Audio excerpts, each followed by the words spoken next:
infrastructure push. Construction is clearly on in full swing. What is the pace of construction now that we've moved far ahead from where we were in and around the lockdown? Where do things stand as of now? Joining us, two experts to talk about the same. We have with us Jayant Mhaiskar, CMD at MEP Infrastructure Developers.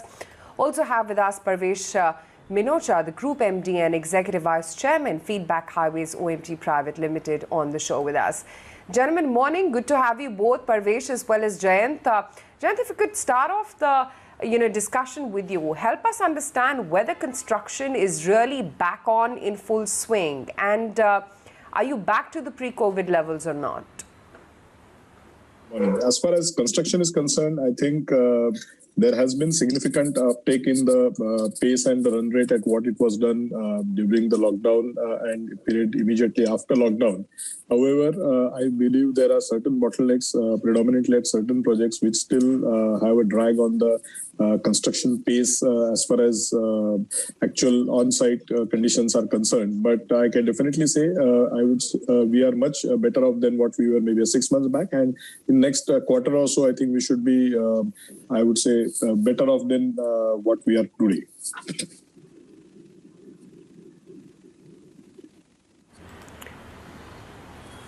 Parvesh, we know as to how ambitious the government's target has been. I mean, Nitin Gadkari has gone on record to say that, he's confident of achieving 40 kilometers per day a pace when it comes to road activity.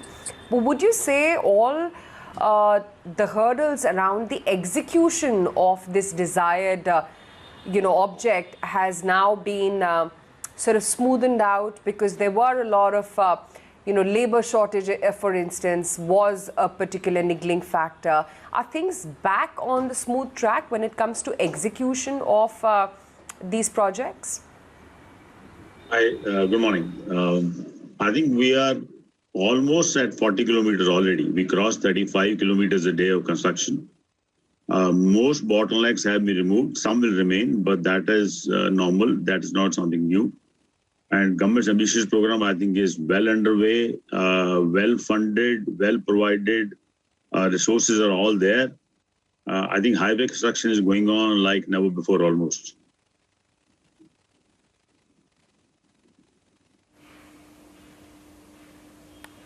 Okay. All right. So the outlook continues to be quite robust, on the first glance from both of you.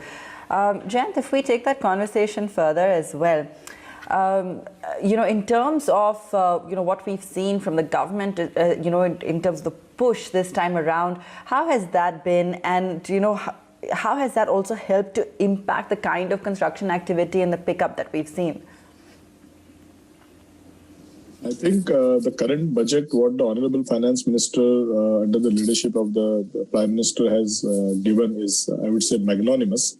In two ways. One is the total outlay which has been earmarked for this year in terms of the construction is concerned, I would say for infrastructure, predominantly almost 1.18 lakh crore, which is humongous, which is definitely going to create two things. One is, most importantly, post-COVID, in the current times, it is extremely important to generate a good amount of traction in terms of employment generation, which is definitely going to get better as we speak, thanks to the impetus on the infrastructure space what the government is giving.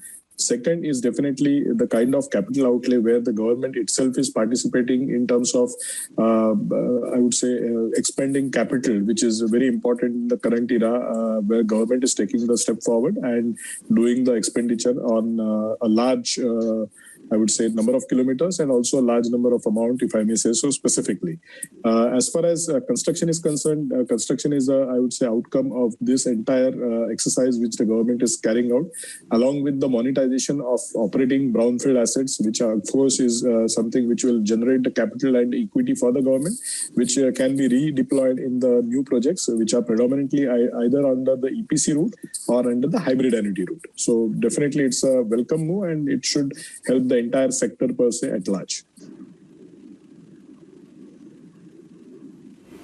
Okay.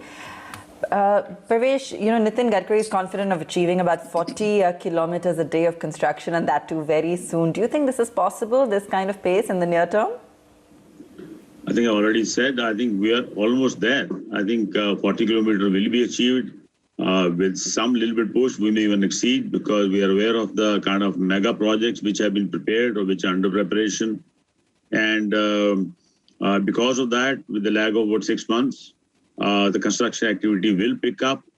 So I think we're well underway. And also, like Jayant mentioned, the monetization program is going to kick in. The TOTs and the INVIT both. That will give more money, more teeth, more ways to deploy funds. Therefore, I think as the highway sector is concerned or infrastructure in general, I think is well provided, well funded, and also the ground level realities have been taken care of very, very well. I think it's very proactive.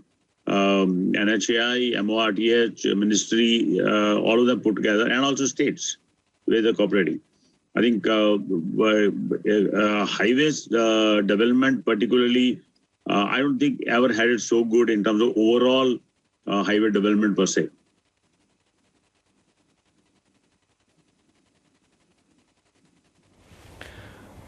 Parvesh, let's look at the other side of the story, which is that great work is happening on the road front, but some would also argue what is next.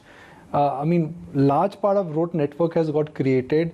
Large infrastructure already on the state and the central front is looking very decent. So do you think now we are nearing what could be called as the peak of road construction activity? I don't think so. I think if you look at, some years ago, there used to be 40,000 kilometers, then became 75,000 kilometers, then became 1 lakh kilometers on national highways. Remember, mega expressways are being planned between, for example, Delhi-Katra, Delhi-Mumbai. You have another big one coming between Nagpur, Hyderabad, Bangalore. Expansion is going to happen. 6 lane is going to happen. Coastal areas, Bharatmala is not yet complete. I don't think this, what I call is the party is going to stop for a while. I think we're good for next about 5 years. The visibility already there, and I'm sure more pipeline will get created in the meanwhile.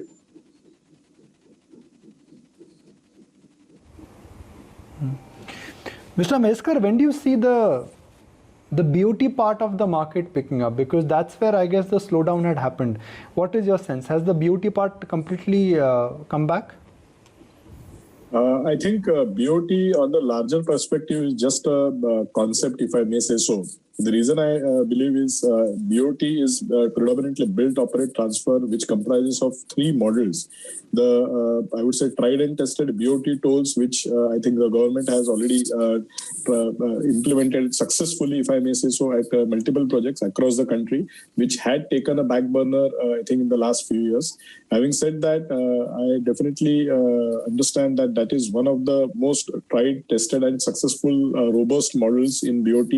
Other than the hybrid annuity and the conventional BOT annuity. As far as these 3 models are concerned, all 3 are now tested. I think there have been little ups and downs in each of them. But nonetheless, most of them are now creased out, and issues related or issues along with it have been understood, tackled, and I believe BOT is the way forward. As I would say the next step for development of roads over and above the EPC, which is of course the most I would say less capital intensive for the developer, if I may say so.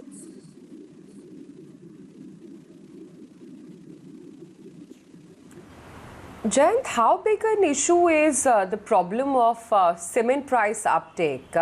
Also, steel price hikes, commodity as much as it impacts or commodity inflation and uptake as much as it impacts FMCG or other industries, so does it impact you as well?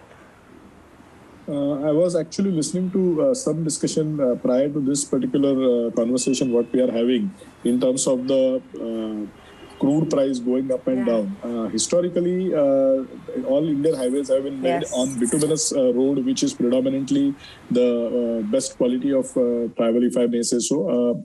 I would say in last few years, maybe almost 8 or 9 years, there has been a good amount of traction in terms of the roads being built on the concrete side. Now, what has happened is the bitumen has taken a backseat and has got replaced by concrete roads, where, as you rightly said, cement and steel. These are the two predominant raw materials which is used largely to construct a, I would say, rigid pavement. The fluctuation or the uprising of steel and cement, which are the two predominant raw materials, definitely not only hampers in terms of the time, because when the prices goes up, there is a tendency of the developers to go slow on the procurement, because it is more of a cyclic or more of a quarterly event, which if regulated particularly only for roads, if I may say so, and not overall, will definitely help the sector in terms of pricing, in terms of construction pace, and in terms of managing the cash flows, which is very important as far as the construction run rate is concerned. So these three factors can be overcome if the prices of cement and steel are, I would say, at least, if I may say so, for the road sector are regulated, which will help the overall construction industry at large.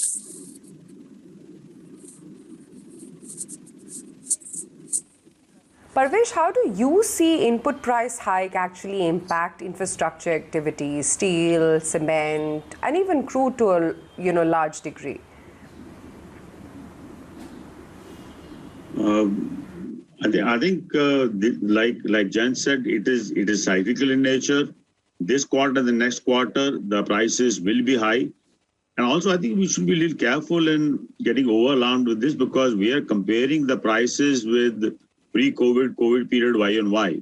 Now, those are not the real prices anyway. So I think the prices are coming back to the real prices closer to that, and within 3-4 months, monsoon will hit. Next 4-5 months, prices will again be down. And in most cases, the developers, all organized developers, are definitely priced in, saying that steel, cement, and bitumen are not going to stay at the price which were there during the COVID period. So certain hike was expected. If it goes beyond a level, I think till where it is today is still okay. If it goes much beyond this, they'll start getting stressed. But this is again cyclical. This is again, in some contracts, is a pass-through, but very few contracts now. Most contracts are now on a lump sum or on a fixed rate basis. But I wouldn't be too alarmed at the moment. If it spurts by another 10% plus, I think it'll start impacting the construction. I'm not sure how to regulate it. I think the minister has already urged the manufacturers to make sure that they don't do it. If the cement and steel stays too high, nothing stops ministry from going back to bituminous roads, which is anyway still a large component, very large component. So I think this play between the prices and which kind of payment and also the cyclicality of these rates, I think they will play out.